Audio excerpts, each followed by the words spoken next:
Hello, everyone, and welcome to the Indieheads podcast. I am your host, Matty, a.k.a. Recon AG. On this week's podcast, we have... Jeremiah, or Killed Rat. Will, user Will for Thrill, who's also Trill and Chill and Real. Nice. And AJ is back from the grave. AJ, what's your username on Reddit? The Dark Hobo. It's a good one. It's classic. Yeah, you actually... Classic. Today on Album of the Year 2015, we did put up your Death Heaven review today. Are you sure you're not the gay hobo? Oh, God. Dude, that was so... Oh, my God. Amazing. I know, I can think it's... I like this podcast because this is more of like a 2015 retrospective, so we can look back on like podcast moments. That is one of my favorite moments we've ever had on the podcast. Was like, you changed it, right, Jeremiah? Yes. Absolute madman. It was so perfect because it's just sort of like, AJ, the gay... Whoa! Missed me with that gay shit, bro. Come on, man. PC? That was that the Compton cast? We had a Compton cast. No, that was one of our first podcasts. Whenever that happened, I want to say that was like episode 6.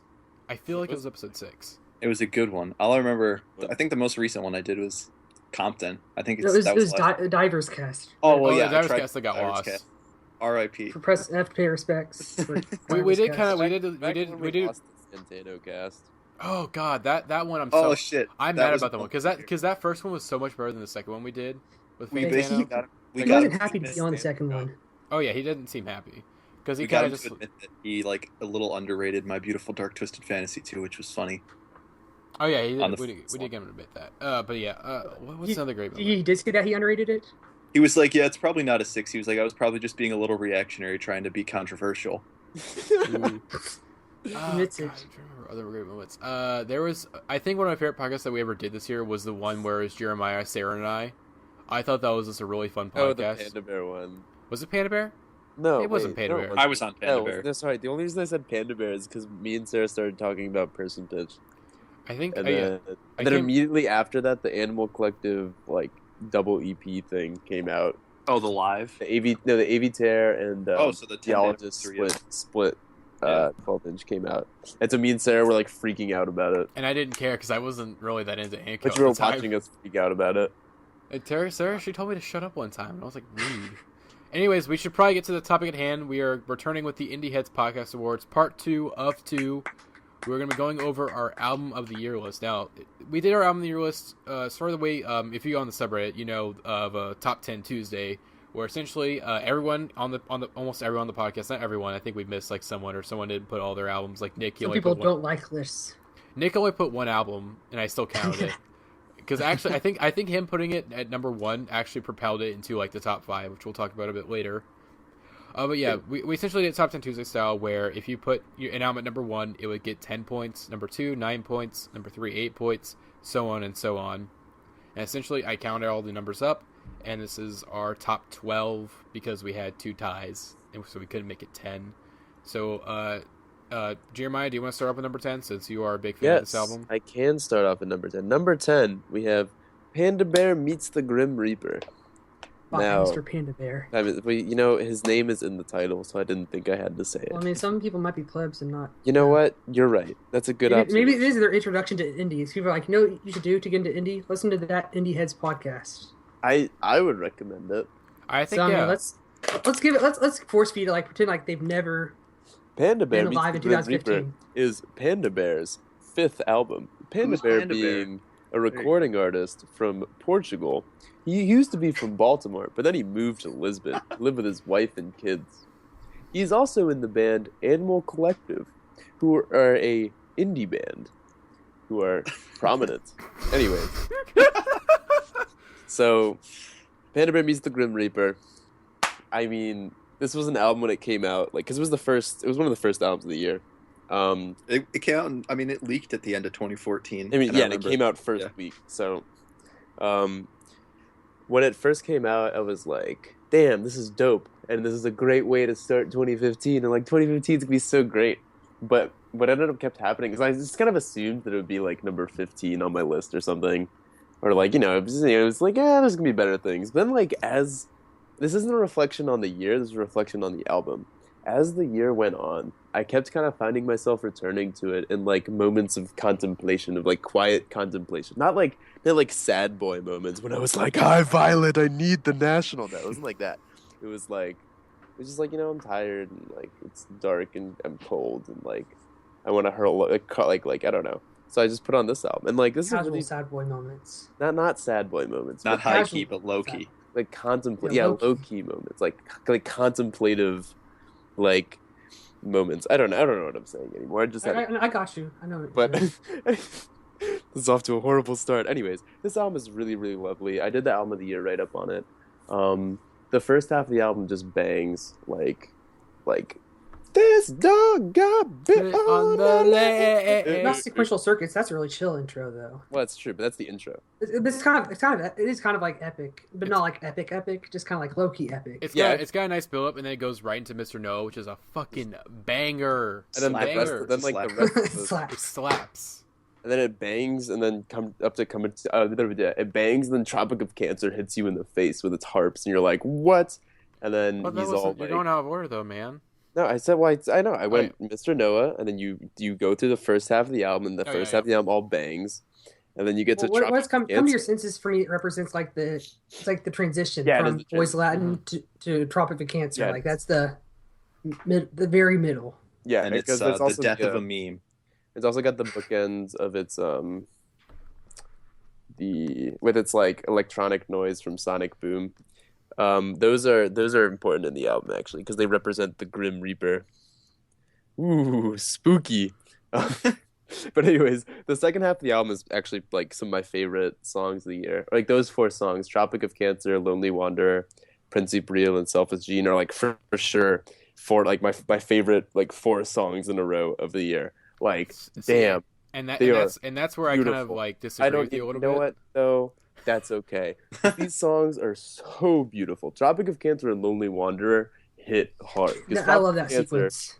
Tropic of Cancer is just like gorgeous, and it's just like whoo, whoo, and he's like talking about like his dad dying of cancer, but no, like he's also like feeling for the cancer. He's like, cancer. I gotta forgive cancer, and that's like really big. And Lonely Wanderer is just. Oh yeah, what one moment we gotta give a moment of silence for Lemmy. Rip Lemmy. 5 seconds. All right, we're back. All right, we're back. That was fucking weird to do that right in the middle of a discussion. Dude, no, Lemmy. I mean, he died in the middle of his That's discussion. true. Of life. Lemmy deserves a straight cut in the middle of the discussion because he is God. Anyways, yeah, you keep going, Jeremiah, because I do want to kind of talk about the second half because I know you really like it, but like I was like on the fence with it. Yeah, but it's the best half of the year. Anyway, and then Lonely Wanderer with the piano, with the classical piano sample, which just sounds like falling rain. Like, but you slept on Shadow of Colossus. Well, okay, well, you know what? Shadow of Colossus. That was a big moment. It is a big moment because it's the an best 18 interlude seconds of the year. And it's noisy and it's Grim Reaper hanging out with Panda. That's really what this album is. This is Panda. Okay, so the name came from a dance hall record or like a dub record where I think it was it was like King Tubby meets another prominent dub artist, and that's where he got the name from because it was like dub artists meeting each other, and like Panda was like, this is like really like me like hanging out with the Grim Reaper, like doing a collab album. This is essentially a collab album with Death, except instead of it being like dark and like depressing, it's like really banging and like cool and celebrates life and is optimistic in a really nice way. Anyways, Principe Real is gorgeous. Just like whew, that song is pretty. That is the definition of pretty. And then Selfish Gene is just like I can't even talk about Selfish Gene. It's just so good. It's I can talk about it. I think loops, just like, or not even loops. It's just him like singing. Oh, it's just and like that slowly builds up underneath him, and it's like, damn. He fucking Jeremiah. He grabs these conversations and he leads them, which I'm perfectly fine with. But and he goes, I can't talk about it. It's like I want to talk about this album a little bit because here's the thing: the first 2/3 or so of this album, basically everything up until Lonely Wanderer is actually really good. Like, not all of it's my, like, complete cup of tea, but, like, it's still really good, and I still appreciate it. Like, I don't think this album's on my top... It's not even on my top 25. But just those last three tracks, they just did not really do anything for me. I just cannot fathom that. Because I think those are I think they close the album the best. Yeah, I think it's the point of the album, and, like, this album also, I know it's a Panda Bear album, but it fits into the ongoing narrative of like Animal Collective albums where they kind of grew up, especially you see it on like MPP where they grow up and thematically change a lot. And this one's like, oh shit, Panda Bear's like a person and he's not just this boy that hangs out with synthesizers and makes wacky ass music.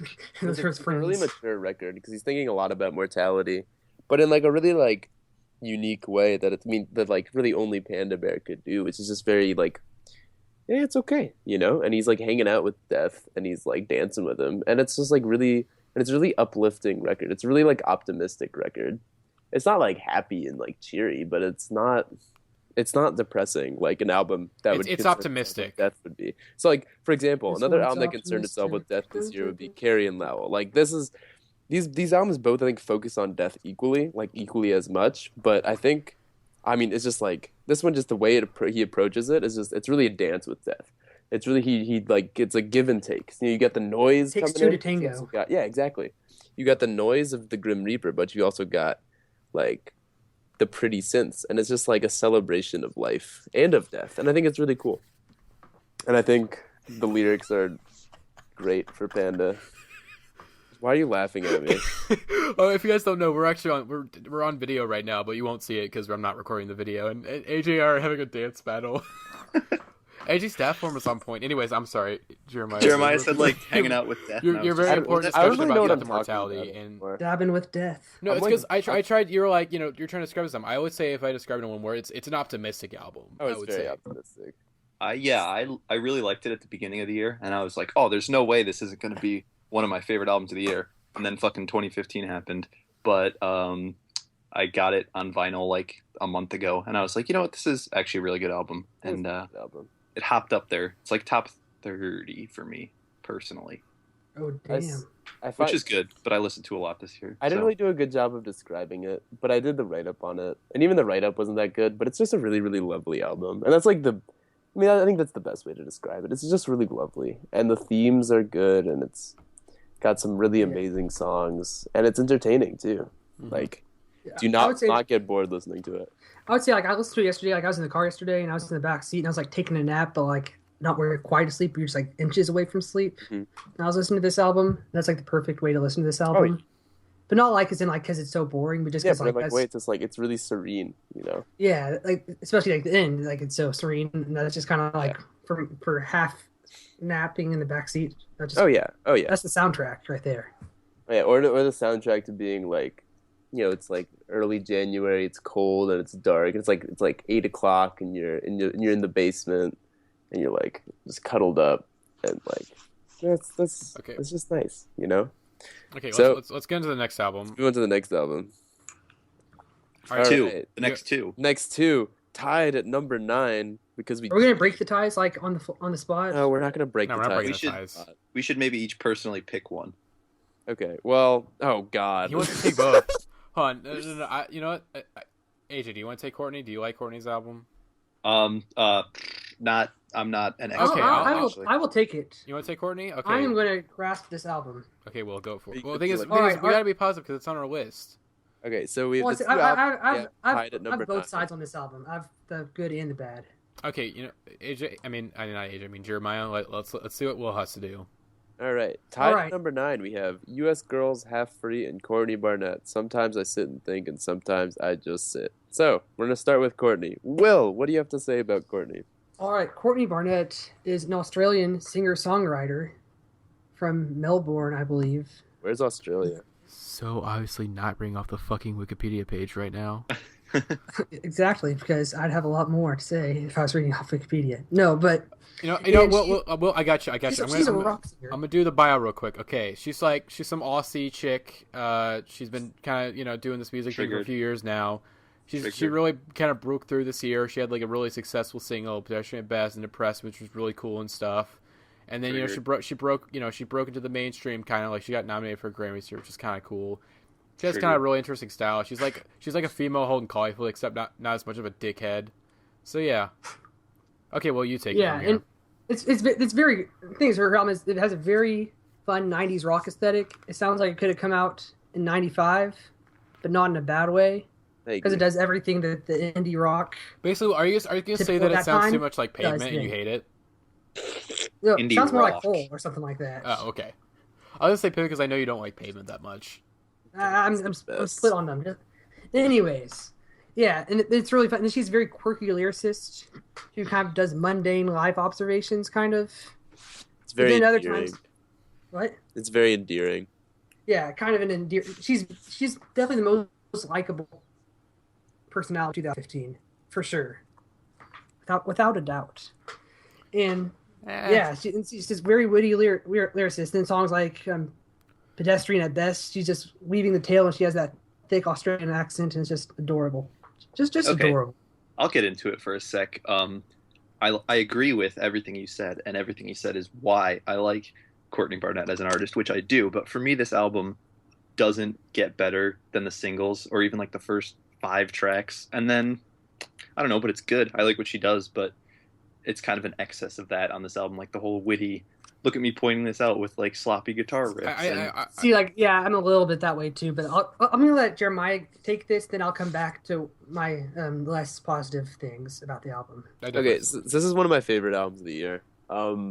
Not because of like, not like, you know, Panda Bear or anything, because, you know, I had like a deep, like, emotional, like, wow, this album is just really, like, moving. No, just because this album is just good. Like, this is just an album that you can put on and listen to and just be like, damn, like, I'm enjoying this. And that's like so it bangs. Yeah, it bangs. It does. It's definitely a really fun album. Upbeat. Like, it's a really soundtrack for doing album. chores, like doing errands around town, turning it on and off. But what makes it. But there are a lot of albums like that. You know, there are a ton of like your average, like, I can just put this on and it's pleasant to listen to. This is one of those albums, but what does elevate it above the average, this is pleasant and I can listen to it, whatever album, is, I think, her songwriting, which is, I mean, it's really unique. Like, she does I don't think she forces it. I don't think she forces it too much, like some people think, but I think she just, like, writes. I mean, there's a lot of stream of consciousness. Some songs are like a picture of loneliness. Yeah, that one's really good. And then Elevator Operator, you know, it's a story, and I think she tells a really it's really evocative, and it's really like it's not stuff that's gonna like smack you in the face like a ton of bricks like some artists, but it's stuff that'll make you think, and it'll like weasel its way into your head, you know. And so like I find myself quoting a lot of the songs of this album daily. Like I'll see like something or like say a word, and suddenly like a line from Pedestrian at Best is in my head, and I'm like, but I mean, because it's just really, her songwriting is really compelling in like a really unique way which is I mean, it's hard to describe. It's just so simple and so it's very quirky is the word I'd use to describe it. If I want to compare this album to any album this year, I definitely would say that it's sort of a kind of a counterpart to Universal Themes by Sun Kill Moon. Where shout out. I do have something in my notes about this where I do like this album, but I'm not in love with it. Like I thought, like thing is, I was really excited for this album. Like whenever like I heard Pedestrian at Best, I was like, holy shit, this is a fucking great single. Like how I never heard this before. And I checked out her EP, I was like, oh wow, this is also really good. But this EP, I like the album itself though. It was just sort of like, it's good, but it's not something that like I mean, this year I went through some just sort of like hard times, and it was just like. It was maybe a little too happy at sometimes. I think it definitely was like, I don't want to say generic, because I feel like that's like a little disrespectful. But some of the instrumentation was definitely kind of like average indie rock, which sometimes it works, sometimes it doesn't. But I think your songwriting is strong enough to kind of get past that, but not. But I think with Mark Kozlik, I think I think they have very similar lyrics in the album, where Courtney Barnett is sort of more happy. But they're both focused on sort of the mundane in life. But I think Mark Kozlik is just sort of a more, to me at least, you may disagree, but I think he's a more compelling writer than Courtney Barnett. You know, he's not trying to entertain; he's trying to present. Yes. I don't even know if Courtney is trying to entertain. Like, I think she wants people to like her. That's one of my problems with her, is that like a lot of times she doesn't take a stance. Like she'll just like flirt around the issue just because she wants to keep up that likable persona, kind of.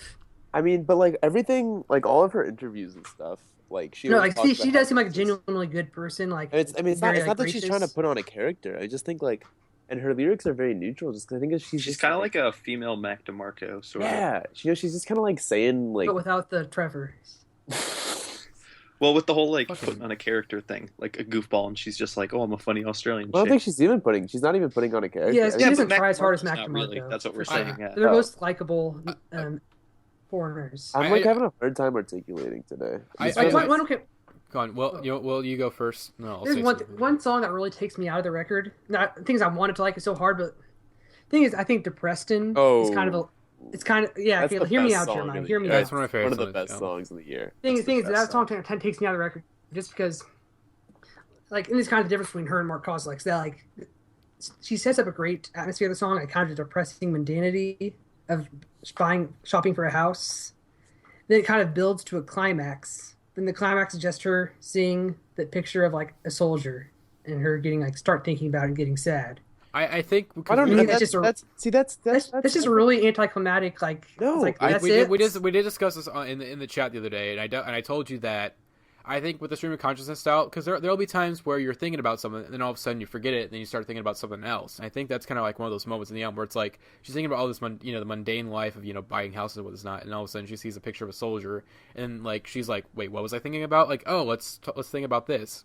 I think that is one of the most powerful moments of the year is on that song, is that moment when she sees the handrails in the shower, the collection of the canisters for coffee, tea, and flour, like because she sees this house, but she realizes was owned by a widow who recently died, because it's a deceased estate, like that's why it's so cheap, and so she just suddenly has this realization that like this house was very much someone's life, you know.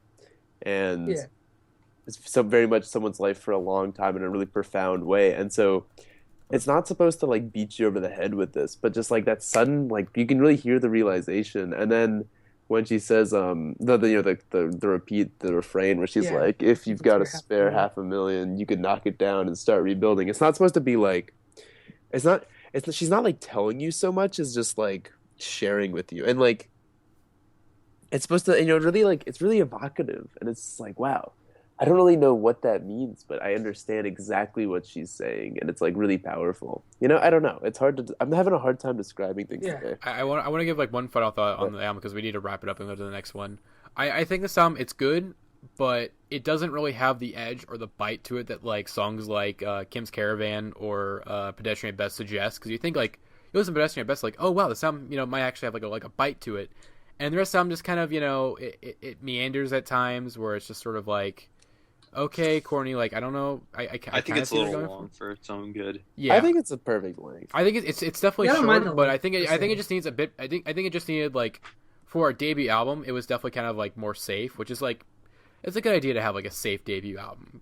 So I just hope on the next album she has a bit more bite to her instrumentation and just her lyrics in general. Yeah, that's pretty much what I say. I'm still invested in her. I just want a little bit of diversity on her next album. So this is one of my favorite albums of the year. This is in my top 10. And I mean, for me, it's up there because it's really well written. Even though it is middle of the road indie rock, even then it's still brilliantly performed, and like it's one of those times you hear it, you're like, this is indie rock, but I haven't heard anything quite like it. She does it so well, And I mean, the songwriting is just brilliant. It's engaging. It's catchy. It's clever. She never really misses a beat on the songwriting. And then there are lines where like sometimes like just certain things she says, like on Depreston, it's just like, wow, like she just kind of like you just kind of get smacked with a ton of bricks just because it's just like a simple turn of phrase. I mean, that's like really what it is. She has these really brilliant turns of phrase, which sometimes can like be really hilarious, or sometimes they can really like hit you. But most of all, they're just kind of human. There's like in the mundane, in the boredom, and all of that, she just kind of captures what it's like just to be an average human, and I like that. And that's why it is one of my favorite albums of the year, because it's really easy to listen to. But unlike most listenable albums, it's really engaging with her lyrics, and that's what I think really stands out. And I thought it's a great debut, and I'm excited to see where she goes next. Yep. Yeah. So let's go on the next album. Jeremiah, you take this one. Next album, U.S. Girls Have Free. Bay album. This album is great. Bay album. U.S. Girls is the project of Meg Remy. She's a Toronto-based artist, and she's what? She's from Illinois, but then she's from the U.S. She's now Toronto. She's based in Toronto. Okay. This is her debut. This is her major label debut. It's her 5th LP. Wait, major label? Is 4AD technically a major label? It's her. Is it? It's a major indie label. Everything else major indie label. Self-released. So yes, this Okay, is yeah, her you label go. debut. And she's a left field pop, like hypnagogic pop, like lo-fi pop artist. And this album is, I think, this is the pop album of the year for me. It is brilliant. Like, this is it. She tackles a lot of really heavy themes about what it's like to be a woman in America, or not even in America, just like what it's like to be a woman with sometimes like these terrible things, or like, wow, I can't talk to. It's a bunch of essentially the sound is It's a bunch of anecdotes about women who are struggling, who are half free in a sense, and there's like a song about a lady whose husband died in war. There's another one about a cheating spouse. There's one about rape. Like there's some really powerful songs on here about feminism, but it's also the other reason why it's so amazing is just because it's so good. It is so catchy. Like the pop hooks are insane. Damn that Um, valley. it sounds amazing. Mm-hmm. It's got so much compositional depth, and also, like any good hypnagogic, left field pop artist, she borrows liberally from the 50s, 60s, and 70s, like AM pop, like the forgotten pop genres, and just makes some like borrows those and like meshes those into really, really great, synthesizer sampler based like compositions. So like Window Shades, which is my personal favorite on the album, is built off of an old soul sample, and it's really like a dark, like twisted Motown song. Like that's what it sounds like, and it is amazing. And then you have New Age Thriller, which is like the name suggests, like throws back to Thriller. It throws back to like the 80s, like dark, like dirty pop. You have Said Knife, which is like garage rock from the 70s. Like it's really, really cool. And the album is just gorgeous. She does a great job. Her lyrics are great. Themes are powerful. We didn't really do a good job talking about the themes, but that's because I'm kind of out of it. But I can try to take over for you on that. Yeah, I mean they're really powerful, and it's not like she beats you over the head with them, but it's compelling and it's thought provoking. But I mean, above all, this is just an amazing pop album. And I did see her live, and she was amazing. And we were dancing, everybody was dancing. I mean, it's just like I can listen to it again and again and never get tired. It's just a great album. Yeah, I was gonna say yes. I think the one thing I really do like about this album is that every song sounds different, but it all comes together very well for a very an album that's very consistent in tone. Where you have all these songs where she's trying out all these different styles, but it all really comes together like insanely well.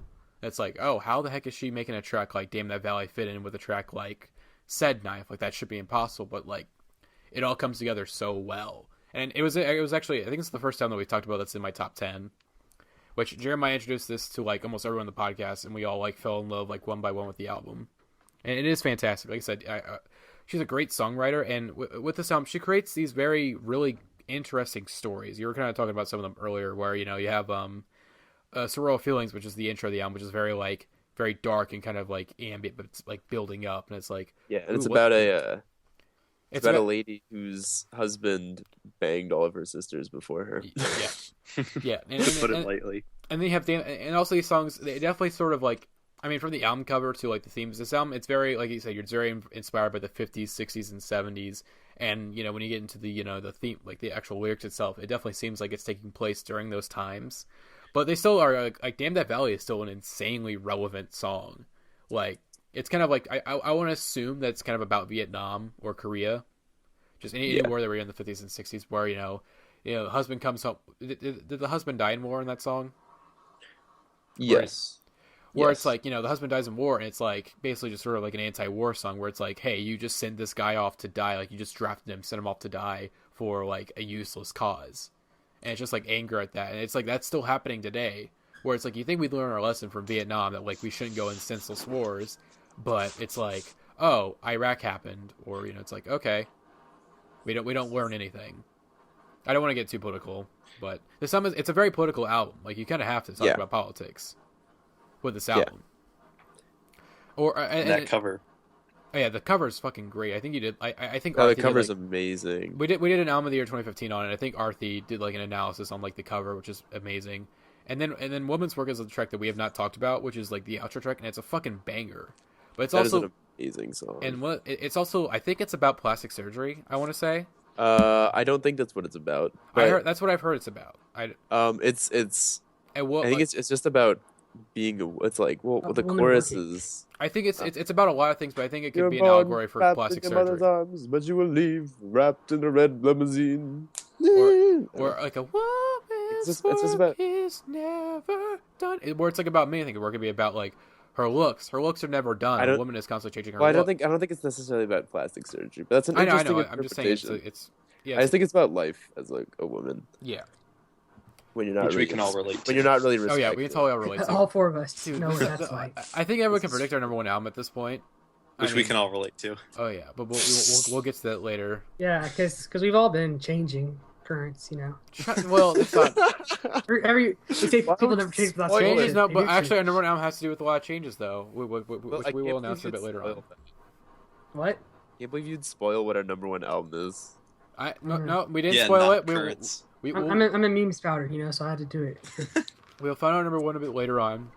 Which Jeremiah, is there any like final thoughts or is there any finals that you guys want to give on US Girls? Because we probably do. This one's probably like one of the least people that have come around to this album the least of the podcast, because you're right, like Jeremiah found it, then like everyone else kind of went their own way with it. I'm doing my hand motion now to describe how the album went. And I haven't worn with this album that much, but I still enjoy it, and like every time I listen to it, I imagine like a velociraptor doing the Thriller dance for some reason. It's that Maybe kind just of because there's a shit. song with the name and New Age Thriller in it. So that's probably what makes me think of it. Actually, but still, just like this entire song is just the Thriller music video, which gave me nightmares as a kid because it's actually kind of scary music. It's kind of frightening subject matter. One thing I like about this album is actually it's very short. It's only like 33 minutes long. It's very 36. it's short, sweet, and concise. It's like And perfect. the skit, we need to talk about the skit. Oh That's- god, This gets I actually disturbing. hate it. this gets I hate fucking it. weird. It just makes me feel uncomfortable. I'll put it like that. Which is She's the like talking point. about, Which is the point. yeah, but still, it's That's like she's like talking about her baby photos. It's like, I was hot, and it's like, what? It's like, The let's go skit back. is about how she had a dream about her dad taking pictures of her when she was a baby, or when she was a young child, and sending them to her like nude pictures. And that's like, and she talks about it's like, oh man, mothers and sons, or like no, fathers and daughters. That's messed up, man. But what about mothers and sons? It's like, no, it's not the same. And then they go on about it until they realize that mothers and daughters is the weirdest one. No, it's fathers and sons is the weirdest one. But anyways, And it makes the point at the end about like self-esteem and what like Yes. women's self-esteem. yes, We should probably. we should probably wrap. Yeah, Wrap it up. next We're- album. I'm struggling right now. I Let's should not have drank that beer. Go. Yeah. But I was like feeling sick. Okay, Jeremiah. Oh, This is the last. This is like after this one. You can good, I take get to take a break after you can this take a one. break after Okay. this one. Whew. So yeah, US Girls, great album, pop album of the year, amazing, love it. Check it out if you haven't heard it. If you have heard it, check out her other stuff, especially US Girls on Crack. That is an awesome album. Next album, number 8, Destroyer, Poison Season. Hold on, Jeremiah. Can I interrupt you real quick? It's Yeah. also perfect that you were drinking prior to talking about this album. That's true. It fits too well. But keep going. Destroyer, Poison Season. Dan Behar album of the year. Wow, what to say about this one? This is just another great addition to the Dan Behar canon. I think we kind of like talked this album to death on our album discussion. Like we really went into this It- album. I mean, this album is just, it's so good. Okay, so this is one of the, okay. Dan Behar is the man behind Destroyer. He's a singer-songwriter from Vancouver. He's also a member of the New Pornographers. Oh, he doesn't really care about them, which is totally admirable, because he would totally make so much more money if he cared about the New Pornographers, but he doesn't. Just like, you go, Dan Behar. Anyways, he's very prolific. He has a lot of albums. His last album was Kaput from 2011, which is one of the best albums of the decade. It's just an amazing album. It's like 80s, the forbidden genres of the 80s. It's got like light rock and then like smooth jazz, like Kenny G style jazz, and it's like two genres that are completely ridiculous and just dumb. And he turned them into something really, really beautiful while he does his classic eccentric and just oddball, This and podcast not is- like oddball, but kind of like. So are we talking about Poison Season or Yeah, I'm talking about. I gotta He's talking about bring Kaput it still. to context. See, but why are we talking about Kaput so much? Because it's context. This podcast is gonna be fucking 2 hours long.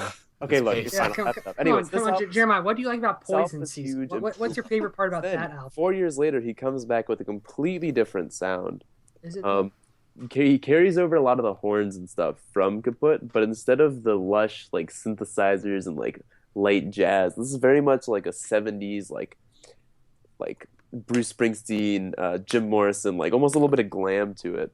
Bowie. It's got Bowie. It's definitely got a lot of Bowie, got a lot of strings, and it's just like it's a really dry and it's really like a rock and roll album, but with horns and strings instead of everything else. And it is lush. It is brilliantly orchestrated. It sounds like a freaking musical. It sounds like you're in a Broadway musical. He repeats it. There's like, I mean, the songs are. I don't know. It's just like it's not like so much to say. I mean, Dan Behar is an amazing lyricist. He's one of the most unique lyricists in indie. He just kind of like he's like a mad poet. Like Fantano in his genre for this album, he called it rock poet madness, which is the best way to describe it because he just kind of like says these things, and you're like, what does it mean, Dan Behar? But it's like dreaming of it right now, and you're like, you're right, you do know, and so you just go with it.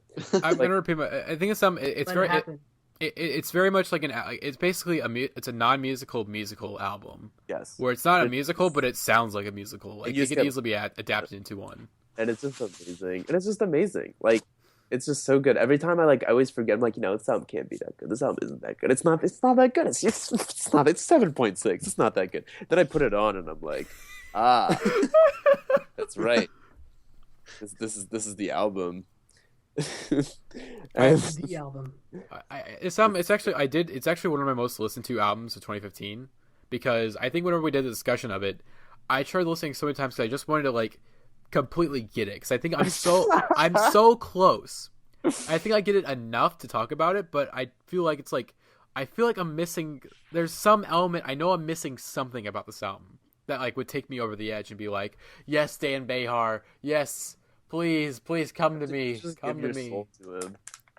But I think my problems with the album, I think that it's still the same. Like, I mean, I listened to it before this podcast. My problems are still the same as they were last time. There's some songs in here that I think like get a little too cheesy musically. Mm-hmm. It gets too musically for me, where it's like songs like Hell, Girl and Slinging. But he's always had an aspect for the theatrical. Like Your Blues is like ridiculous in just its theatricality. Because I'm fine with dramatics. I'm fine with like theatrical, but like it's just sort of like, is it weird to say that it makes me feel uncomfortable? Like it just like there's certain instructions that make me go like maybe squirm a little bit.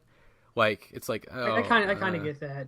For me, that was like, cause I'm really close to this album. This is my first Dan Behar Destroyer album, so maybe I need to branch out a little bit, figure out what's going on with this dude. It's also mine. But yeah, I just like it's one of those albums that like I really want to like, and it's so close, but like I just don't really like that musical dramatic thing. Basically, my same problem as you, Matt. It's like I'm close, but like there's some times where it works fantastically, so like songs like Dream Lover and Times Square. Like those are, I love those songs. Those are I like having 3 Times Squares on here because it's sort of fun, just like seeing the evolution of what he can do with the same thing. Yeah, there's songs that are so fucking good, and then there's stuff that's like I don't really like Hell. I don't really like Girl in the Sling. I don't really like Sun in the Sky. There's a part of Midnight. How do you not like Sun in the Sky? I don't like. Again, I don't know. It makes me feel like weird, and I don't like that, Jeremiah. Bombs go off. And then there's a part in Midnight Meets the Rain where, for the most part, so much deeper than the damage. Okay, Jeremiah, please shut up. But there's a part in Midnight Meets the Rain where it's like the instrumentation. It's like the da da. It's like, oh yeah, I like this, and then like it's like. It starts to like fade out a little bit, where it's like dun, dun, dun, dun, then it hits you right in the face. And then he's like he's got that really nasally voice, and it's like, I don't like this. I don't like this, Dan Behar. Stop it. His voice is hot. Wait, hold on. Can we all have to do our own Dan Behar impersonation? I was gonna say it's. You can find love in Times Square. You gotta go one at a time. I will go first. New order. Mother Nature's son, king of the Everglades, population 1. I write poetry for myself. I write Jeremiah. Poetry for my. Oh baby! Jeremiah's life lover, is a I know. Yeah, you can follow the road wherever it goes, but you can follow love with Times Square. Times Square. So now we're just making this sound a fucking musical. Yes, it is. But All right, next album. Oh yeah, hold on. Can I wrap it up really fast? Yeah, wrap it up real quick. AJ, do you have anything to say? AJ, I want to hear from AJ. I really dug this album. It was my first Dan Behar project. His voice is what makes it awesome to me. Yes. I think it's lyrically unique, musically unique, tries a bunch of new, not even new stuff, but like different stuff, which is cool to have in 2015.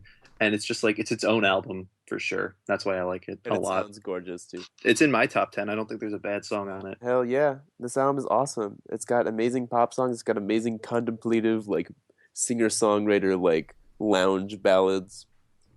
It's very like European to me. Yes. Like I listen to this album and I pretend I'm in like fucking Greece or something. The album is like there's 3 songs named after Times Square. It feels traveled. It feels European. Fuck you. It feels traveled. It feels like really mysterious, and it just feels, and it's just a really good album.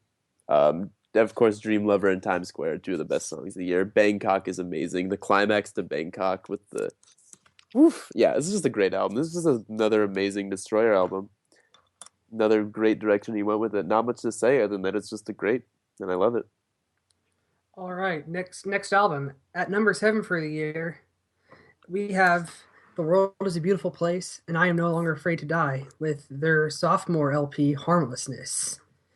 And The World is a Beautiful Place and I'm No Longer Afraid to Die is a quote-unquote emo band from Connecticut who is it they have a large cast, a large what's the word ensemble lineups. Yeah, they're rotating. Lineup. That's the lineup is the word I was looking for. And this particular album had 9 members on it. 9 people. Wow. And all their releases, all their EPs and everything, they like completely changed their lineup. Not completely, but they have add or subtract 2 or 3 members every time. You said there's 9 people on this album? Yes, 9 members. Wait, 9 people weren't like smart enough to say, hey, maybe we shouldn't do this. Ooh. LOL. So this is okay. So I'm just gonna be flat and say it. I'm not a big fan of this album. If I had like more control, if I was like I'm gonna be the boss of this podcast and I'm gonna say no, I would take this album out of the top 10. But I know you guys really love it, and I want you guys to be able to discuss it. I'll just get my thoughts out. Thank you so much, Matty. Let me just get. Can I just get my thoughts out of the way? Then you guys can just circle jerk over it real quick. Go for it. I will just say, first off, fuck this band name. It's a bad band name. They should really change it at this point. It's more offensive than Viet Cong's band name. I already mentioned that I would reject this album from the list. And number two, I'm not really into. I will say that the 3 genres this album pulls from the most, which are emo, pop punk, and post rock, are genres that I'm not really a big fan of. So the combination of all 3 is like, no. But yeah, I don't. The vocals are just like no. Instrumentation is good, but at the same time though, it's like, no. So sorry, Will and AJ, you guys continue on and talk about why some was our number 7 after pick. That buzzkill of I'm sorry. I just had to. I gotta express myself. It's too late. Don't. You guys can talk about why you love this album, and I completely understand why you love it. It's just like I grew up in an environment where I was like, fuck pop punk, fuck emo. Well, actually, no, I like some pop punk, but I've grown up. And fuck it, I'm done. You guys fucking go for it. Yeah, and you're like, I'm just making an ass out of myself. You guys gotta redeem me. I think we'll have to be the redeemer. Yeah. Ooh, that's by the way, Team Blunt Redeemer, great album. Seriously, I've recommended it to all of you guys. Listen to it. It's a great album. One of my favorites of all time. Very quickly, of all time. I would put number 4 of all time. Damn. It really hit me that hard, Jeremiah. Okay, I'm sorry. Right. I'm sorry. You guys, album. we're getting off topic. You guys talk about Harmlessness. I disagree with your sentiment because I think this is a very grown-up album, and I think this band knows exactly what they're doing, and that's part of the reason it's so good because it's really hard for me personally. AJ, I could taste the salt in your words. No, I'll shut up. Hard personally your words. For me to even call this an emo album because like it's a thinly veiled like parody of an emo album, and it's like it's the best album that pulled this off this year of like being being an album that exists as itself and then like paying tribute to or mocking or being a parody of another genre, and it's without a doubt. One thing, like you said, the name, like, yeah, it is a terrible band name. There's no denying that. But what it is a satire of emo bands, and like Captain Jazz. What's their album name? You can't say like the burrito and like that's just like a long-running emo tradition of having song names and like album names that are just too damn long. Here's what the name reminds me of. It reminds me of the quote, "Ironic shit posting is still shit posting." I'm sorry. I'm sorry. You're just throwing stuff at me to say. You're just. I mean, like, I'm saying that's where they're coming from. Like that's what the name represents. I totally understand that. Part of that is there, and here's the thing for me with this album.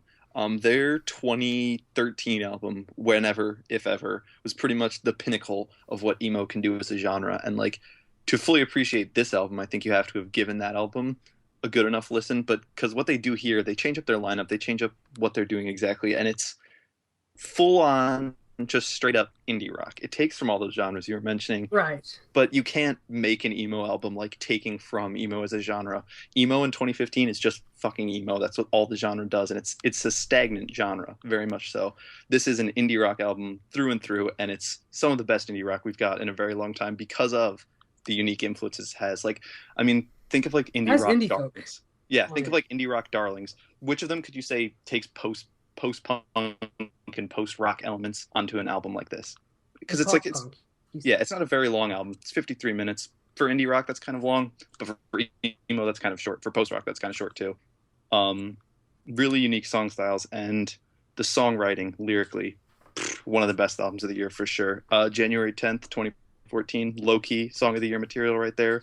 And this is what I'm getting into, where you're being a parody of yourself by taking things from your genre and things around you.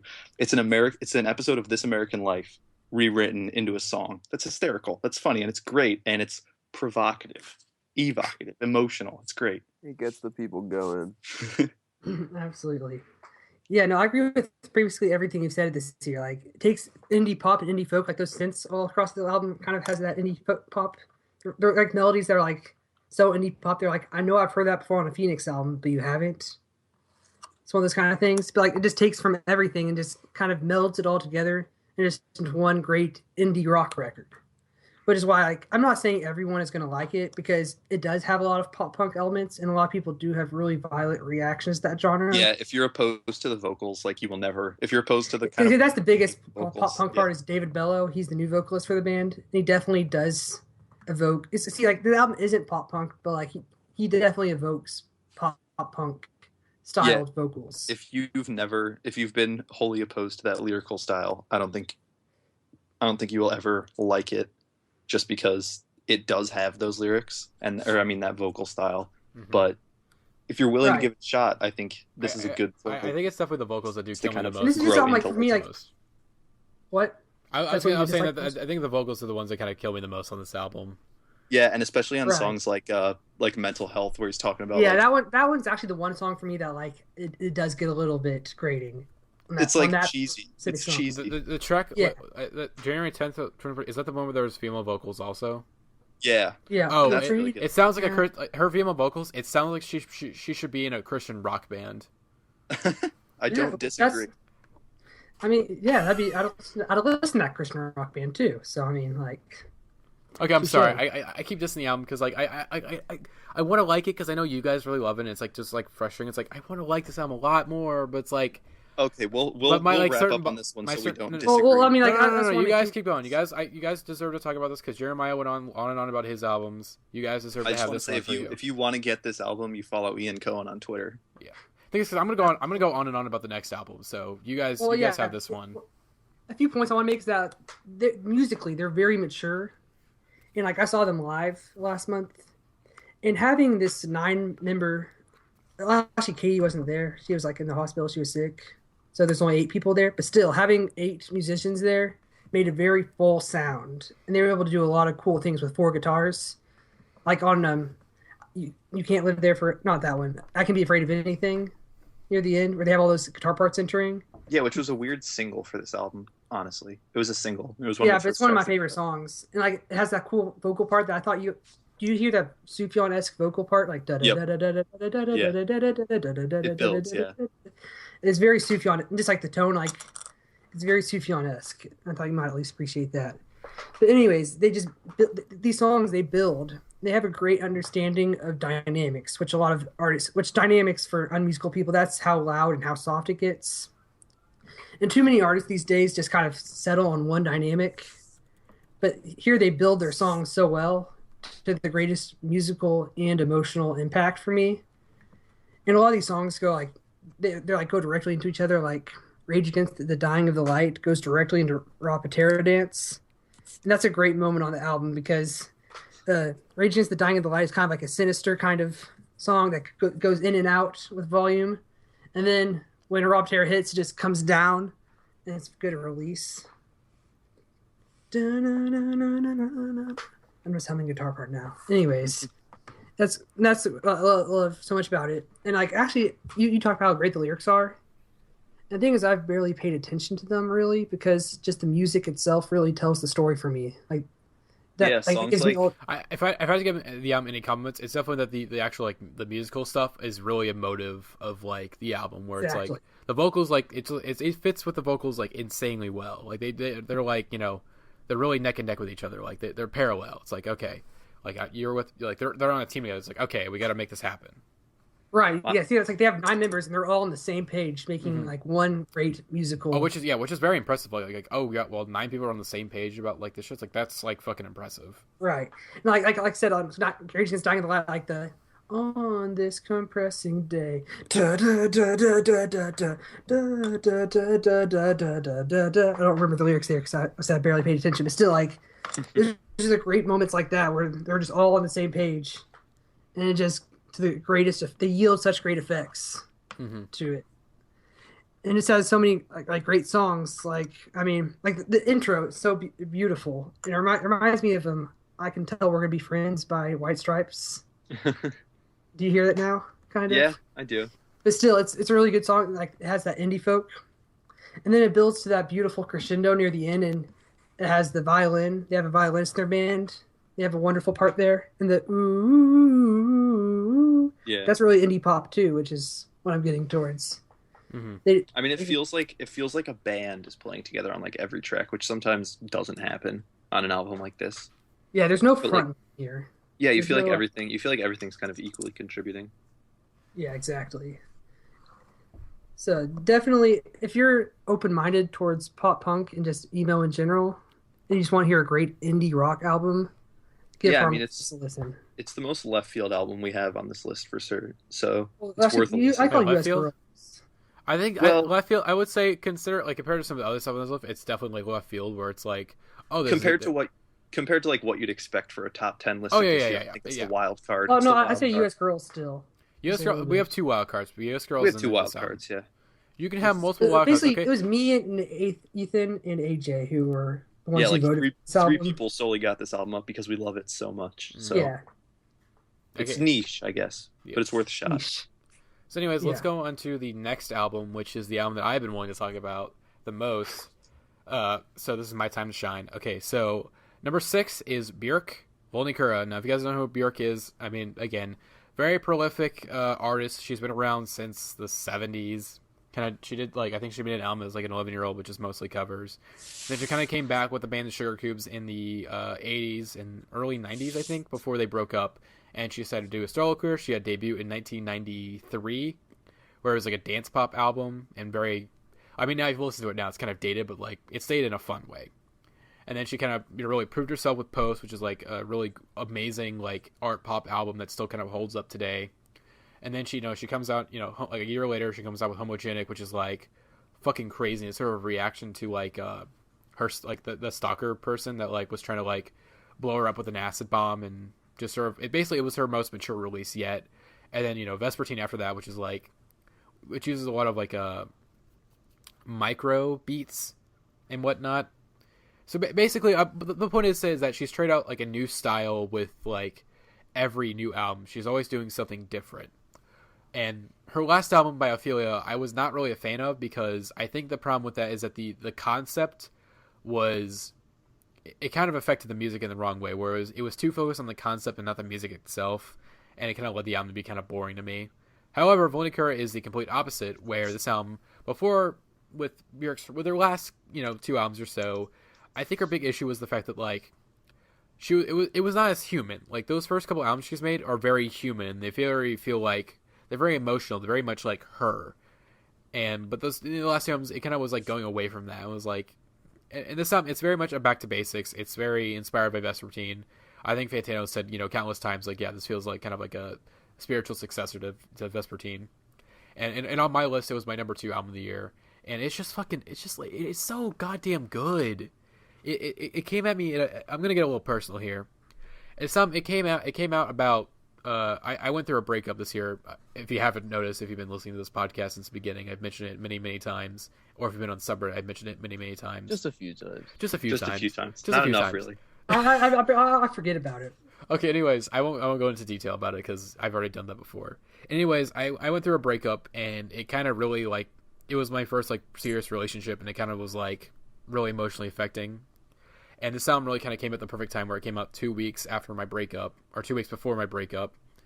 And it's just, it's a very depressing... basically, the backstory of the album is that Bjork, she was married to, I think, artist Matthew Berkeley. Barnley, thank you. I don't know, Blarney. Yeah, thank you, Jeremiah.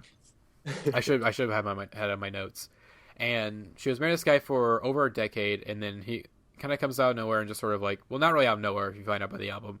They divorced, and she was, very, very, very emotionally affected by it. And there's a fun thing, if you buy this album, you get like a digital booklet with it, and all the songs, like the first 6 tracks, they all have a certain like date connected to it, where like the intro track, Still Milker, it's 8 months before, and then the second track, it is 6 months before. I can pull out the digital booklet real quickly. I haven't seen that, actually. It's pretty cool. I never looked at that. One second, I should have this open up. But yeah, it basically all these songs, they're written at very like specific times of her life. And come on, give me the lyrics. Give me the lyrics. Sorry. But yeah, they're all written at very specific times of her life, and the first 3 tracks are basically before her breakup or before her divorce, and then the next 3 tracks, tracks 1 through 3, that's before, 4 through 6, that's after, and then 7 through 9 are more like, they're not connected to the breakup exactly, but like they're still, kind of dealing with the emotions of the breakup and just like life changes and whatnot. Like the song Mouth Mantra is about whenever she got surgery on her throat, she wasn't, she couldn't speak, and she was unsure if she was going to be able to like sing again and whatnot. It's sort of the uncertainty of that. And then so Stone Milker was written 9 months before her divorce.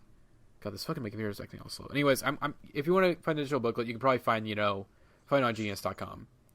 But anyways, yeah, this album it's not only a depressing album because it's very depressing, but the reason why I like this album so much is that it's not like a depressing album that's like taking on like emptiness. Like I know I mentioned the Redeemer earlier, and that's an album that feels very empty, where Dean Blunt's emotions are very just sort of like empty. He just doesn't feel there. With Bjork, she's very emotive. She's fucking pissed off on this album. Like she got broken up with, and she's fucking pissed about it. And that comes off like insanely well in these songs. Like the song Black Lake is like it's one of these it's flames. No, well, it's more like if tears were flames. I mean, this album is just brutal. It's emotional. It's just brutal. That's like the best way to describe it. Yeah, it's a very brutal and like I can't say therapeutical. Visceral, yeah, very visceral and cathartic. Yeah, cathartic. That's the word I was looking for. It's a very cathartic album where and the synthetic strings and like the spare production. Wait, synthetic? No, they're not synthetic. Or not synthetic. Sorry, I was combining the synthesizers and the strings. Oh yeah. By the way, the song is like most of the tracks are co-produced by Arca, who is one of my favorite producers right now, and you could tell that he had a lot of influence in the production. And also the Hexacloak's on there too. Oh, yeah, Hexacloak, he did production on one of the tracks and he mixed the entire album. You have Bjork strings, who she composed all the string work on the album. And you have that juxtaposed with like Arca's like crazy percussion / drum work, and it's just like you wouldn't think they work together, but they work together so fucking well. Where it's like recently she released just the string version of Vulnicura, and I tried listening to it. It didn't feel the same. Like that percussion, it really like helps out the emotions of the album. Where it's like, the drums on Black Lake, where it's like dun dun dun dun dun dun. It's like fuck. It's like there's a build up. It's like. And she gets real fucking pissed. It's fucking coming. There's a build up, and then like, it's like, I can't remember the lyrics. And it's like fuck, but yeah, it's like there's a build up to it, and it's like, fuck, man. It's like my soul torn apart. I can't sing. I'm sorry. And also with Bjork, she's a very unique singer, where there's no one that can really sing like her out there. Like just her voice is an instrument. Her voice is an instrument. Oh yeah, exactly. Her voice is an instrument. She's very fucking just like very emotive, very like. if you ever like look at her, she has an insane vocal range that goes to like very low to like really high. And it's like, how is someone like with Bjork? It just blows my mind how talented she is, because no one should be as talented as this woman is. Like, she shouldn't be such a great producer. She shouldn't be such a great artist. She shouldn't be such a great songwriter. She shouldn't be such a great, composer. But she is all of these things. It's like, she's fucking perfect. And it's like, I can't say that because the sound. What I like about the sound compared to, Will, you're gonna shit on me for this. I know it. It's very comparable to something like Currents, where I know it's a stretch, but let me explain. Both of these albums, they feature a protagonist that's very that can be considered very unsympathetic, because if you do read into the backstory of Bjork, like some of the backstory what happened, there's something. She's not a saint. She's not a saint. She's very selfish. She's very stubborn. She's not a perfect person. The relationship definitely fell apart due to both of them. Yes, and it's I think it does. I think the album is very one-sided, but it's smart enough in its songwriting where it takes the one-sidedness, and at least like there's still some self-awareness about it that like, hey, I shouldn't be as one-sided as I am, but hey, I'm fucking pissed off, and this is it's raw. This album, it's very raw. Bjork gives it to you raw. She gives it to you raw. Anyways, but yeah, just like this album, it's such an incredible like, and I want to talk about the last 6 tracks because not the last 6, the last 3 tracks, because to me, I feel like people maybe like I as much as I love this album, and it's my number 2 album of the year, I do kind of wish, like, there's a part of me that kind of wishes that the entire album was focused on just the breakup, because it is kind of weird to go from from Not Get, which is like this very sort of like it's not completely conclusive, but it is very kind of conclusive. It's kind of conclusive, pretty much. Where it's definitely sort of like a wrap up of like what's happened. Where it's like, hey, I'm still fucking pissed off of this, but like, hey, we have a daughter, we have to raise her. As much as I hate you right now, as much as you fucked up our family, it's like we got to do this for our daughter. And then Quicksand's very much like a very sort of happy ending, where it's like it's very optimistic, where it's about kind of like just like, hey, I realize that like what's happening right now is really fucked up for our family, but at the end of the day, it's like, hey, I got to raise my kid to be the best she can be, and I can't let this thing like affect her, like affect how she is a person. Like I can't let my rage kind of build into my child, even though if you read into like what actually happened with what's going on, it's like, oh, she is kind of letting that happen. But I'm definitely someone else want to talk about something, because I know I've been talking way too much about it. I haven't really listened to this much since it came out earlier this year, although I really should right now. But I mean, the thing that really struck me about this album was its starkness, and it's just stark beauty, and it really is just a visceral, raw, brutal album. The strings are cold and dissonant, and like the blips and bloops, courtesy of Arca, or maybe not entirely courtesy of Arca. I think the production is done by both Arca. Bjork, she does all the production on the album, but like Arca has some co-production on 7 tracks. Arca, and like so his presence is definitely felt, and he does a really good job. And the album don't sleep on him. And the cover is awesome. The normal cover with her. Yeah, the normal cover is way better than the LP cover. The LP cover looks like just like a weird fucking vagina lady. Yep. Vagina in her stomach. But it's still like really interesting art though, but it's like it's fucking weird, man. But yeah, this album is amazing. I mean, Bjork outdoes herself on this one. I mean, or not, sorry. Bjork, like, she's amazing, so she can't really ever outdo herself, but she does a really great job on this one. It definitely seems like she's making a comeback, because like the last album that I like really really liked from her was Medulla, which is kind of goes into what I was talking about earlier, where it was like it didn't really have like a human element to it, but I feel like this album is like Medulla. I want to talk about real quickly because I think I'm doing an FYC on it in a few months. But it's a very interesting, because the concept is good enough that I'm like, okay, I can kind of forget this album that's not like as as human as her previous albums, because the concept is so fucking interesting and so well done. It's like I gotta appreciate it. But anyways, keep going, Jeremiah.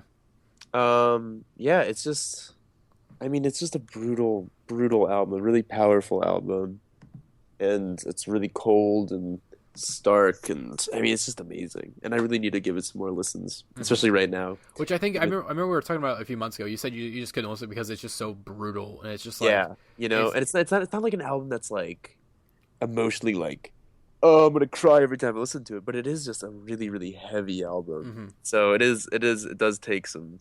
It's a lot to take in. It's a lot to stomach. Which, I mean, with my situation, I was just sort of like, Yeah. I needed this album because those emotions really did, like, I mean, I but really it's did connect with It's them. such a good album. It's so good. Mhm. It should not be understated how good it is. Yeah, exactly. But yeah, AJ? oh yeah, AJ, yeah, you put this album in your top 10. It's definitely in my top 10, and like it dropped like Panda Bear at the beginning of the year, and then it's definitely just one I haven't forgot about. Like I always keep coming back to it. A track you guys haven't touched on this one that I really like is History of Touches. Like, Oh yeah, it's a great track. it's got some of those moments where you're like, oh, Bjork's trying to say this, and then she just kind of outright like says stuff, and you're like, fuck, she's just going for it. It's the And most that's sort of it's the most Arca-like track on the album. yeah. The production on History of Touches is like insane. It's what you would expect from an album that you see like Arca produced on, Mhm. and yeah. But I think like I was on the podcast where we reviewed this album, and I really like how you were talking about, because I hadn't heard much Arca at that point, and you were talking about how from Arca you expect like off the wall crazy production, and it's like subdued here but still in a really complex way where there's complexities going on. It's just not as in your face about it, and I think it lends to this is definitely one of the most like emotionally charged albums I've ever heard, just because it's so specific and so all coming from one place. And yeah, it came out in like I think it leaked in like early February. Yeah, it leaked in late No, January. it leaked in January. January. It leaked in it's January, and then it release. came out like a few days, like a day or two after, because it was just sort of like, hey, why don't we just put it up now? Yeah, she actually got me to buy an album on iTunes. I Yeah, did. same. Which the only I other bought album two I bought albums on, on iTunes this Yep, year. I bought 2 albums on iTunes this year, and it was because they both leaked and were like not on Spotify yet. And another one is on this list, much higher. And Mine was I had 3. I think mine was this album, Courtney Barnett, and then our number 1 pick. Yep. But just for an album to come out in January and still be in such a high position on my list, on this list, on a lot of people's lists, it's actually 7 for me.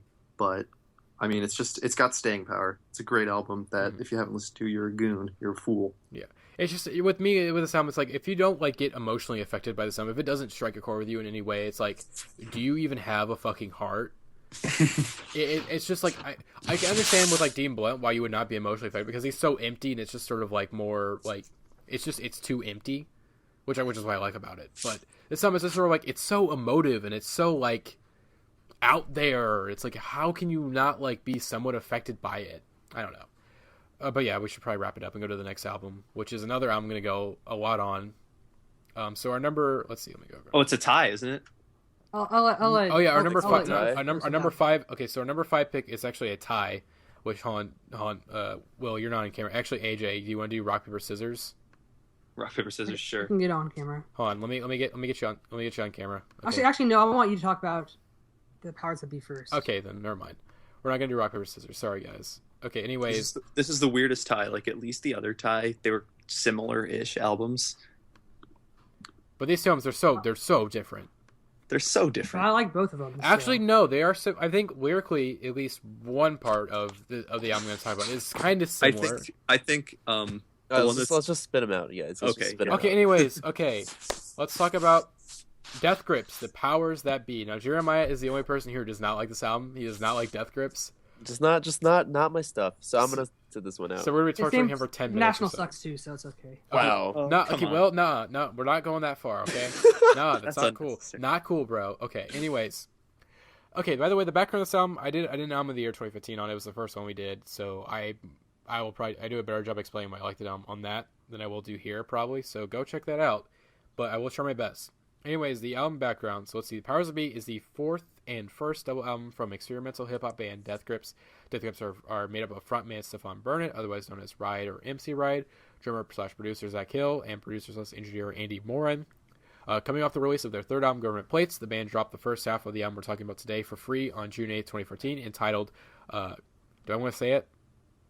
Just say. Entitled Redacted on the Moon.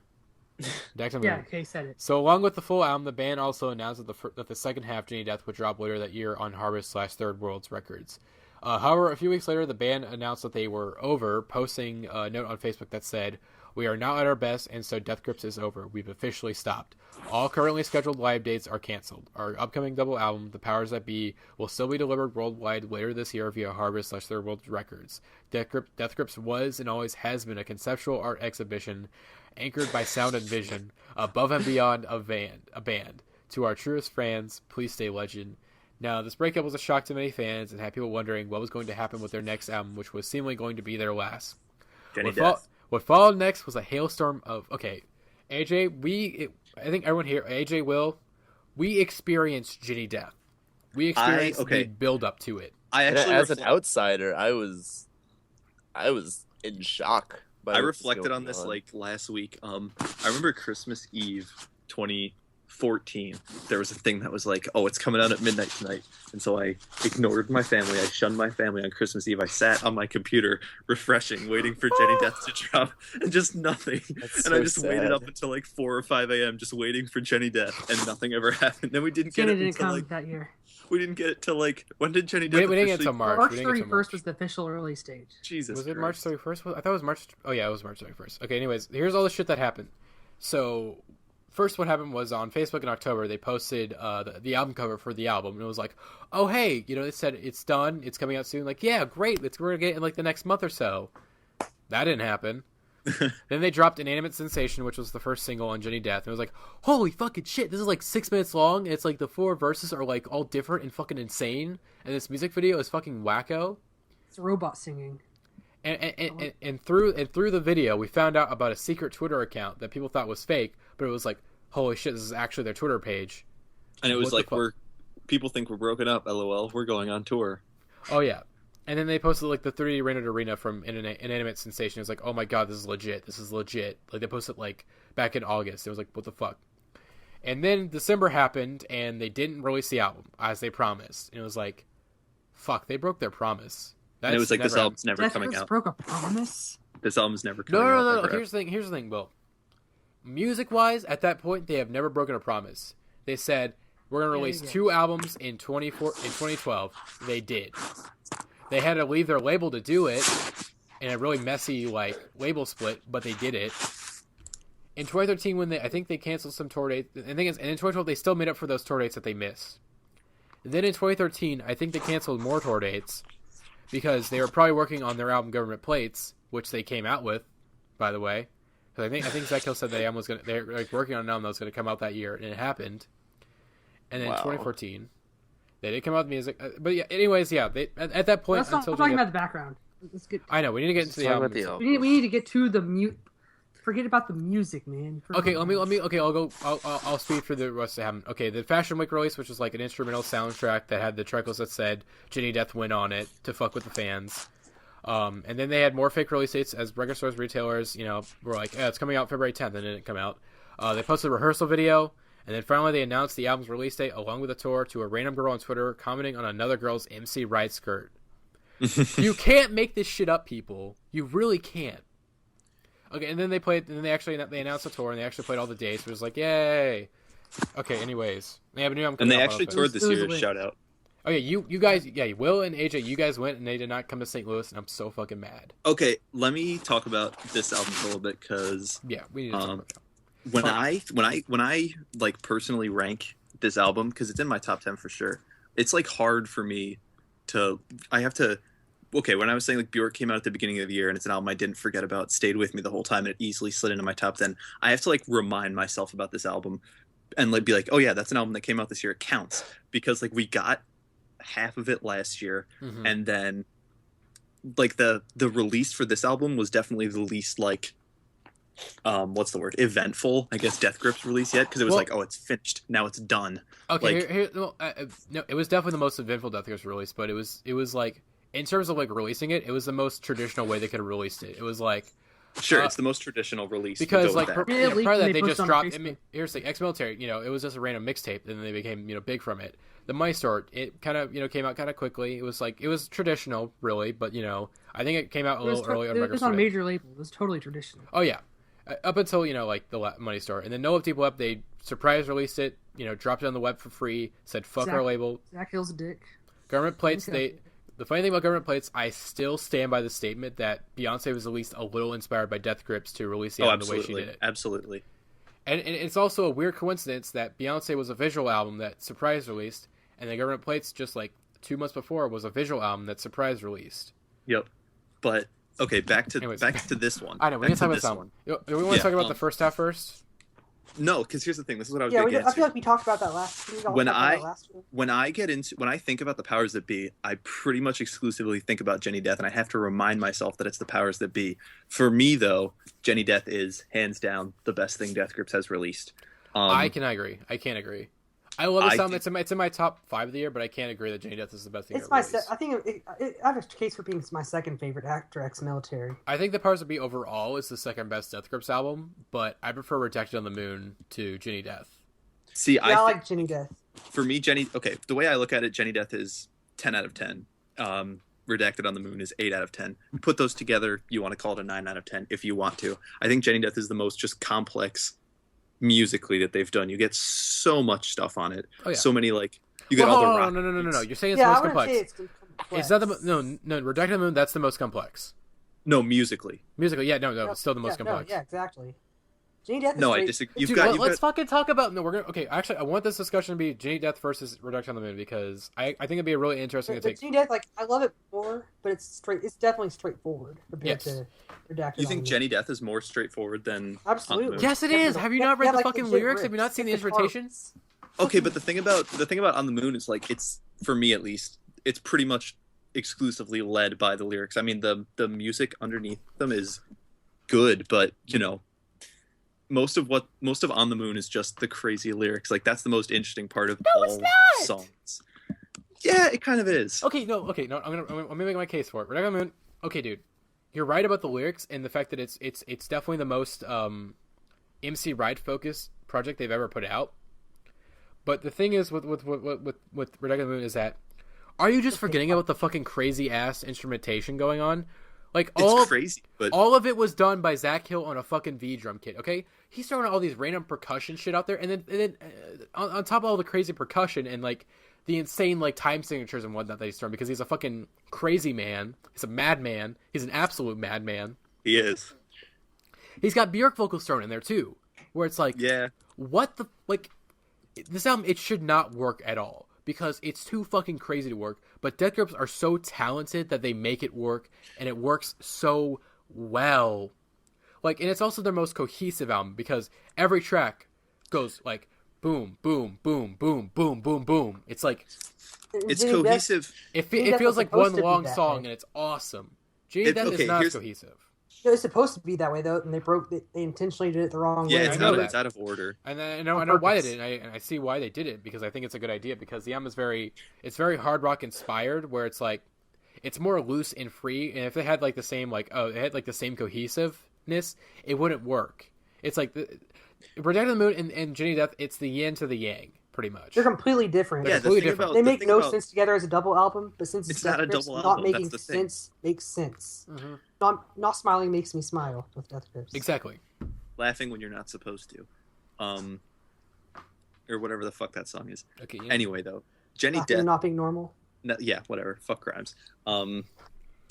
Jenny Death has the craziest Death Grip songs, and to call something a crazy Death Grip song is like redundant. I guess I was going to say an oxymoron, but it's redundant. Mm-hmm. The Powers That Be self-titled song. What the fuck is that? Inanimate Sensation. We got into that already. What the fuck is that? Piss. Turned off. Like on GP. Are you kidding me? Like, that is if you're gonna have an album that is the end of Death Grip's career, there's no better way to do it than this, because it's literally a culmination. It's insane. It's ridiculous. There's so many sounds and all that stuff. It's out of control. Mm-hmm. But yeah, Jenny Death is insane. As I said, I already did the album review on it on Indieheads, which I kind of go over everything. But Jenny Death, it's like, okay, the first half, I think that this album, it suffers the same problem that Redacted on the Moon had, is that the first half is too strong for its own good. Because you have I Break Mirrors When I Face the United States, which is my low-key song of the year. It's like, you have those wailing synthesizers. You have Zach Hill's drums are just like, just like, it's like, MC Ray's like, I break mirrors when I face the United States. I break mirrors when I face the United States. Yeah, like, hearing that song, I couldn't, like, the day it leaked, I was in like a really chill mood, and like hearing that, I was like, I can't today. I can't do this today. Maybe tomorrow. That song, it makes I can't do this. It's fucking wild. It's like, it's going to make me go out it's the perfect intro to this album. And then it's like, and then you have Inanimate Sensation, which is already like insane. It's like, what the? It's like, this is the greatest album ever made. And then you go in the turned off, which it has like this really kind of like ambient buildup where it's like guitars where it's like to me that beat drop is the most #lit moment of 2015. And it's like, I just lose my brain every time I hear that drop. Yeah, it's fucking Nick Reinhardt. You have Nick Reinhardt fucking with his guitar, and then all of a sudden it's like it's those like fuzzy synths like guitars like and it starts like I'm smoking cigarettes in the shower when I just let another boom. It's like yes. Okay, They're back. They're back, and it's like, yes, this is fucking lit. And then you get into see, there's thousands of Christmas songs, but there's only one song about the boys being back in town. You know? Okay, and then you get into Why a Bitch Gotta Lie, which has like this weird sort of like what's it called, like vocoder? Vocoder. It sounds like a robot. Yeah. Sorry, my mom's telling me I don't have to scream. Anyways, yeah, it has like this. Mom, it's Death Grips. It's Death Grips. No, but it has like this vocoder effect to it, and you would think it wouldn't work, but it sounds awesome, and it fits the song perfectly. And also, you could do a really nice shoulder roll to it. To quote, God, what's the guy's name on Dead Hip Hop? That's Beezy. Beezy, thank you, Will. But you do a nice little shoulder roll to it. Yeah, it's again, it sounds like the first track's like, oh, it's fucking lit. They can't top this, right? They can't like. You can't get more #lit. You can't get more lit, and then you have piss. But isn't that okay? Hold on. Isn't that pretty much? This is the way I look at it, at least. Isn't that pretty much Death Grip's career? Oh, they can't top this. Then they do, excluding Government Plates, personally. But personally for me, Death Grip's the life of Death Grips was, whoa, that's insane. There's no way they're ever going to top that. Death Grips have peaked. Ex-military. I think it's Death Grips. I consider them my favorite band of all time. Because we're constantly see them progressing and trying out new styles, and sometimes it may not always work. Like Government Plates, I still love Government Plates, but not all the songs work. Obviously, it just seems like certain ideas were kind of stretched out, maybe a little too long. But they're constantly progressing. They're constantly changing as a band. They're constantly changing. The thing is, it's kind of like David Bowie, where David Bowie, like his changes, they're not like sudden. Because it still has that very Bowie. Because his changes, they're very subtle. Where it's like, because he's the glue that brings everything together. Where it's still like, yeah, this is still very much Bowie, but it's definitely obvious they're doing a new style. Like with Genie Death, going from Rejected on the Moon to Genie Death is like, Rejected on the Moon, basically they're pushing hip-hop as far as they can. Because Rejected on the Moon is a very forward-thinking hip-hop album. From the production to the lyrics to the way he raps, it's forward-thinking. It's future rap. And it's like, okay, well, we've gone... No, Dirty Sprite 2 is future rap. Fucking AJ, Jesus Christ. Anyways, okay. That's our number 11 album of the year. I just wanted to clarify that. Future I don't think was that in your number? Was that in anyone's top 10? No. Okay, we didn't keep going. Okay, and then you get into Virginia Death, where it's like, well, we already kind of like took hip-hop to the farthest place we could ever take it. Let's just make a rock album. It's like the gang makes a rock album is what this album is pretty much, and it's an awesome kick-ass rock album. Anyways, yeah, Piss is just like piss. It's really is that Andy's time to shine? Like dead dogs go to heaven because some dumb bitches wouldn't let them in. Okay, but let's have a point of contention here. Why is it drop you like asses and not like acid? That just ruins that line. It sounds like acid, but it's asses. I don't pointless. know. You could barely understand a word he says on the album. Like you barely understand what he fucking says. Anyways, I don't care. And then you get the Powers That Be. The Powers That Be is also pretty lit, but it's definitely like. It's basically the downer where it's like you're coming down from the high that is the first 5 tracks. It's the part of it's about basically like trying to get away from that. So it's like no, I don't want to be coming down. Like I gotta stay lit. I gotta stay lit the entire time. I gotta stay woke. And then you get into Beyond a Lie, which is like, okay, I really need to I gotta wake up now. Like I gotta keep being lit. And then you have Centuries of Damn, which is like... for me, that's the most lit. That's the most... Well, besides what turned off, that's the most lit. Like, I love that chorus. That's the most anthemic chorus. But Beyond a Lie? The entire album.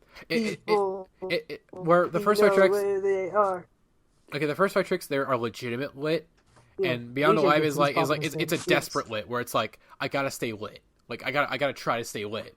Like, he's trying his hardest, but then, he comes down on Centuries of Damn. I want to hear the song called God Stay Lit now. And you have Centuries of Damn, which is like... It's the come down where it's like he's like getting all moody and introspective, and it's like very like kind of epic in scale, and it's like it's very dramatic. Which I think is where my problems do lie in the second half, where it's like basically the problem with the second half is that like it couldn't keep up the litness. Like it couldn't like keep consistently because it's like they're too good. It's like the first 5 tracks, they're so good. It's like you can't keep up with it. But on GP. On GP though, Boom. just like Wrecked on the Moon, Donald Trump. you have Wrecked on the Moon, which has the first 4 tracks are amazing, and it's like, oh my god, how can they keep this up? And then they have Have a Psychom, which I'm not really that big fan of. It's still it's still good, but it's like, see, okay, let's get back to what I was talking about here. Yeah, is that Redacted on the Moon starts out with these crazy ideas, and then I think fizzles out at the end. I think Redacted on the Moon is half of a good album. Not in itself being half of an idea, because it feels like its own album, but I think the album what about Big itself, Dipper though? Big Dipper though, it brings everything back. Where like it kind of it's a good closer. It's a good closer, but to have a good closer doesn't mean it was consistent through the back half of the album. Okay, Big Dipper. The reason, I actually do like your metaphor of it fizzling out because that's exactly what happens. Because then like, Fuck Me Out though, I love that song. I still like Fuck Me Out. But it's the same. It's the same thing for like 3 minutes. Like that's what I'm talking about with Redacted on the Moon. It's the same, and like all of the songs with Redacted on the Moon. When I'm saying Jenny Death is more complex musically, it's what I'm saying is that the first track and the second track and the third track and all of the tracks on Redacted on the Moon do a really cool thing, which you were talking about, but they all do that cool thing. Every song on Jenny Death does something cool that's different than the song that preceded it. Which is something that they do very well in the Money Store, but they just didn't really do as well on Jenny Death because I think like they do it better. What are you talking? What are you talking about? I like Jenny Death. Dude. You know, the Money Store is my favorite Death Grips album, AJ. I know. But you get a song that's pretty much like hip hop, and then you get guitars, drums, you get Inanimate Sensation tossed in there. Like you cannot just take a song on Jenny Death and be like, oh, if you like that song, you can listen to this song on the same album. Or anywhere. Like I said, it's the end of the gang. Anyways, let's get back to Jenny Death, where we're talking about On GP, which I'm still mad at myself. We definitely should have nominated On GP for Song of the Year. Like that should have been of our nominees. But like, yeah. But yeah, because it's such like whenever it came out, it was like, what the fuck is this album gonna be? Because it was like it wasn't hip hop in any way, shape, or form. It was prog rock and shoegazy. It was like prog rock. It was not prog rock. Okay, I'm just using buzzwords. Okay, I'm just using buzzwords. Will, okay, buzzwords. But yeah, it was like this is not a rap album. This is not rap at all. This is like On GP is the best. Okay, in a year that gave us a new "The World Is a Beautiful Place and I'm No Longer Afraid to Die," On GP is the best emo song of the year. I would agree. But yeah, because again, no, the January 10th. Okay, well, shut up. No, that's not emo. That's indie rock. Oh yeah, you get. I think you guys agreed on that. Anyways, On GP, yeah. Because here's the thing: when you think with Stefan, he's very much like he's more mumbly than usual on these tracks. Like you can't really understand what he's saying. But then you go check the lyrics, and you're just like, "Fuck, man!" Like this is the most like. I mean, I personally consider Redacted on the Moon to be their most personal album yet. But On GP is like more personal than any song of Redacted on the Moon. It's okay, yeah. On Up My Sleeves is my favorite Death Grip song of all time, but On GP is like emotionally superior to that because you straight up get like throughout their career you've been like, whoa, MC Ride's like a fucked up dude, and On GP you basically get he's like I deal with thinking about killing myself all the time. It basically strips away the like. I think it's very similar to what Little Ugly Mane did on Oblivion Access, where he's taking like, MC Ride. He's playing a character throughout most of their albums, and with On GP, he's taking off the mask. It's like no theatrics, no big dramatics. Like this is fucking me. Like of course they have the thing with the Grim Reaper, but even then it's still like it's not as ridiculous as stuff on like No Love Deep Web. And it's just like he calls himself by name, which is rare enough for him to do. Ride, but he never calls himself Ride either, though. I mean, that's true. That's the thing. Before we completely made up all their nicknames. Before we get him calling himself Ride, we get him calling himself by Stefan, which is sort of which has never happened before. It's like, oh my god, he just like said his name, and it's like this is it's like with Death Grips, there's a certain fantasy element with Death Grips where it's like you could tell it's not exactly real. You could definitely tell it's like this is like artistic expression of real emotions. Where with On GP, it's like this isn't just like the artistic expression. It's like no, this is just real. This is raw. Like this is from the heart. Like he isn't trying to put up some facade about his emotions. Like this is just like I'm giving it to you straight. This is how I feel. It's like, hey, I've dealt with depression and suicide, but I'm not doing it because I have friends and family who care about me. I have a way to artistically express myself. It's like I want to kill myself, And sometimes I do, but I realize I have no reason to. It's like I have people around me who really care about me. And it's like on general presence, I just can't do it. So, yeah. And then you have Death Grips 2.0, which comes after, which I think is a great instrumental. I think it's like, it's very similar to Big Dipper, like the outro of Big Dipper, where it's like, yep, RGP is like, and then it's just like this like weird electronic track, and it's like, it's transitional, where it's like, it's called Death Grips 2.0, where it's like, it seems like this band, it's like, it's kind of like, do you guys think it's Death Grips 2.0, like Jenny Death was 2.0? Or do you think what's coming next is 2.0? What's coming next? I feel like it's got to be what's coming next. See, that's my interpretation too. But a lot of people say that Jenny Death was Death Grips 2.0. No, in some ways it is. I think Jenny Death can be considered Death Grips 1.5. Because it's a very transitional album for the band. I think I disagree. I think it's very much the end of Death Grips as we know them. Maybe. I'm also in the camp that this Bottomless Pit, whatever the hell it is, I don't like it. I don't believe it. I don't think it's ever going to come out. I don't want it to come out. I think they're done. I want them to be done.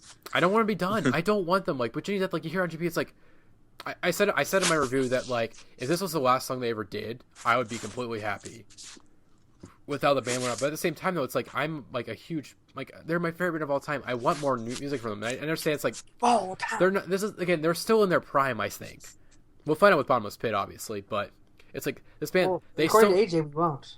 I think they still have more to say. Like they still have more to say. They still have more they can do, because it's like a band that's been taking so many risks, like they changing so many styles. Like this can't just be the end. Like they gotta have something up their sleeves. But yeah, we've been discussing this album for way too long. Yeah, I just realized that we're still on a tie for number 5. So yeah, so I think are we gonna cut up the podcast? So this is what we're gonna do, guys. So originally it's gonna be a 2-part, but we kind of realized we're like at 1 minute 30 seconds. So we're gonna keep going, but we're gonna split up these podcasts into 2 parts. The album of the year list.